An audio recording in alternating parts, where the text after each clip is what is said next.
지난해 8월 12일 경기도 남양주시에서 신호대기 중 후방추돌 교통사고를 당했습니다.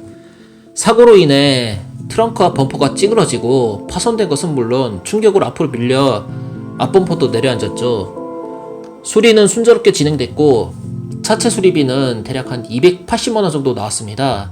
상대방 100% 과실이죠. 앞뒤 트윅스 바디킷 구매 그리고 장착 비용 상대방 보험사에 다 청구 다 받았고요. 랩핑의 경우 먼저 샵에 맡기고 랩핑샵에서 상대방 보험사에 비용을 청구해 지불 받았다고 하는데요. 정확한 금액은 잘 모르겠습니다. 일단 탑승자는 저 한 명뿐이고 사고 충격이 상당했지만 다행히 일상생활엔 지장이 없었습니다. 정형외과에서 진료받은 후 병원에 입원할 필요가 없다고 판단해 2주 통원 치료 받았고요. 치료 비용도 상대방 보험사에서 지불했죠. 손상된 차체를 수리 및 복원하는데 드는 비용을 상대방 보험사부터 받는 돈이 대물배상이라고 하죠. 그리고 교통사고로 부상당한 탑승자 치료 비용을 상대방 보험사가 지불하는 것을 대인배상이라고 합니다. 보통 대부분 교통사고 피해자들은 대물 플러스 대인배상만 받아보신 경우가 많을 겁니다. 그런데 두 가지 배상금 외에 또 하나 배상금이 있어요. 이 배상금을 상대측 보험사로부터 직접 받은 교통사고 피해자들이 많지 않습니다.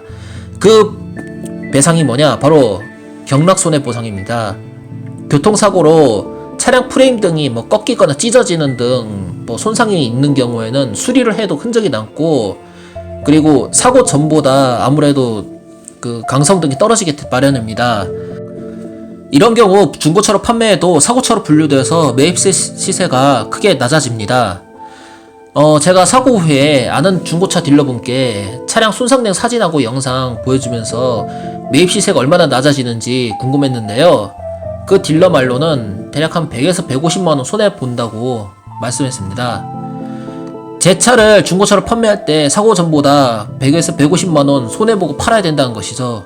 이런 손해를 보전한 게 바로 경락손해보상입니다. 그런데 경락손해보상은 대부분 자동차 보험사에서 지불을 안 해주려고 해요. 저 또한 처음에 대물 대인배상만 받고 상대방 보험사로부터 경락손해배상에 대한 어떠한 이야기도 듣지 못했습니다. 이는 의외로 많은 운전자들이 경락손해보상을 모르는 것도 있고요. 이걸 모르기 때문에 상대방 보험사에서 가능하면 경락손해보상을 안 해주려고 그러죠. 그래서 제가 상대방 보험사 담당자에게 경락손해보상은 안 해주냐고 물어봤는데요. 이 핑계 저 핑계 대면서 배상을 잘 안 해주려 하더라고요. 보험사 담당자는 고객님, 차량이 출고 후 2년이 넘어서 보상해줄 수 없다고 하는데요. 그러면서 그게 보험사 약관이라고 하네요. 제가 통화한 이후에 납득이 안 돼서 경락손해 규정을 찾아봤어요. 보통 보험사에서 제시한 약관을 보면 출고 후 1년 이내 차량은 수리비의 15%, 2년 이내 차량은 수리비 10%를 지급한다고 하네요. 그런데 이게 보험사 약관입니다. 실제 법규는 아니에요. 그래서 제가 이 경락손해보상을 전문적으로 담당하는 손해법인에 물어봤는데 보통 출고된 지 5년 이내 그리고 자기 과실이 30% 이하면은 받을 수 있다고 합니다. 제 차는 출고된 지 4년 6개월 된 상태이기 때문에 손해법인에서 제시한 기준에 들어가죠. 그리고 제 과실도 없고요. 손해사정업체를 끼지 않고 바로 진행하는 방법도 있다고 하는데요. 그런데 이게 일반인들 기준에서는 상당히 번거롭습니다. 전자소송에 대한 기초적인 지식도 있어야 되고요. 손해사정에 관련된 지식도 있어야 됩니다. 그래서 그냥 수수료 지급하더라도 손해사정업체에 의뢰했습니다. 의뢰비는 가평가 비용 플러스 손해사정 금액, 그러니까 손해사정사에서 평가한 금액이 11%라고 합니다. 저는 다 해서 한 15만원 정도 나왔고요. 먼저 선 지급했습니다. 손해사정업체에서 감정한 결과 제 차는 103만원 정도 나왔다고 해요. 다만 이 103만원을 모두 받을 수 있는 게 아니고 손해사정업체는 평가보고서를 상대방 보험사에 먼저 제출을 합니다. 그리고 이걸 토대로 차량 소유주하고 상대방 보험사 간 합의를 찾으면 되는 거지, 손해사정업체가 저를 대신해서 상대방 보험사를 싸우거나 그런 건 안 된다고 하네요.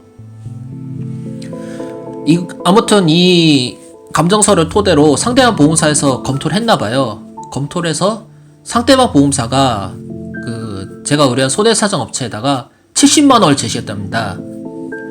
70만원이면은 결코 뭐 부족한 금액도 아니고 뭐 많은 금액도 아니에요. 사실 좀 더 받을까라고 좀 우길까 생각도 했는데 그냥 이 정도로 합의하는 게 낫겠다 싶어서 합의했습니다. 그래서 뭐 며칠 후에 손해빚이 70만원 들어왔네요. 보통 경락손해는 운전자가 상대방 보험사에 이의제기를 하지 않는 이상 모르는 경우가 많아요. 보험사 입장에서는 이런 걸로 보험비용 지출을 줄여야 이익이 때문이죠. 그렇다면 제가 교통사고 피해자면 무조건 받을 수 있나? 그건 아니에요. 일단 순수한 차체 수리비만 경락손해로 인정됩니다. 그러니까 제 차가 280만원이 차체 수리비고 그 외에 뭐 바디킷 뭐 랩핑까지 하면은 대략 한 수리비만 한 5,600만원 나왔을 건데 근데 뭐 바디킷이랑 랩핑은 인정이 안 돼요. 그리고 그 경미한 사고 예를 들어서 뭐 차체 뭐 골격 손상 없이 범퍼 외피만 손상됐거나 도어만 바꾸거나 이런 거는 경락손해가 안 된다고 합니다. 이런 거는 왜냐하면 중고차 시장에서도 어지간해서 무사고차로 분류가 된대요. 이 사고하고 사고 처리 과정을 지난해 하반기에 모두 겪었습니다. 그래서 이걸 영상을 만든 이유가 혹시라도 억울하게 주행 중 다른 차량하고 추돌사고를 당했다면 제 영상을 보고 경락손해 비용을 상대방 보험사에 직접 청구하거나 손해법인에 의뢰해보세요. 법률 관련 지식 있으면은 직접 청구하는 게 더 낫겠죠. 뭐 수수료 같은 것도 떼일 일도 없고요. 아무튼 정상주행 중에 상대방 과실로 인해 교통사고 당한 것도 억울한데 나중에 그 차를 팔 때 사고차라는 이유로 제값 못 받으면 차주분 입장에서는 좀 억울하겠죠. 경락손해보상은 교통사고 피해자들이 당연히 받는 권리라 생각해서 올려봤습니다. 이 영상은 여기서 마치겠습니다.